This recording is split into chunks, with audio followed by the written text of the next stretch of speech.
or like save it for sharing it with another person so that that person can edit further on that document. So suppose this is your document, or like let me open a new image. Like this is the document. You have like finished working. After you have like finished working, you want to save it so that you can like use it for later, or you can like copy and paste it and copy in your pen drive and use it on another computer, or you want to simply share it with another editor.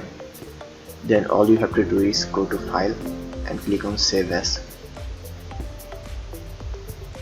So here you can share it on the cloud, or you can save on your computer.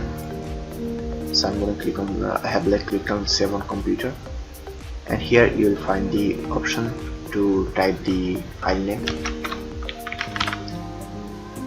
and you have to select photoshop.psd.pdd.psdd, this file extension here, and you have to include the layers and also select the color profile.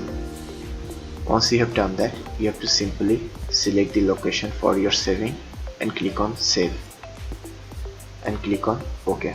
Make sure to maximize compatibility so that others can use like Photoshop, open this Photoshop document correctly. So your file will be saved on your desired location. Now you can copy, share, or use it another time, or you can simply like email it to another person. So that's how you basically can save a Photoshop document for using it on another computer. If you want more videos like this, then like, comment and subscribe, and also thank you very much for watching this video.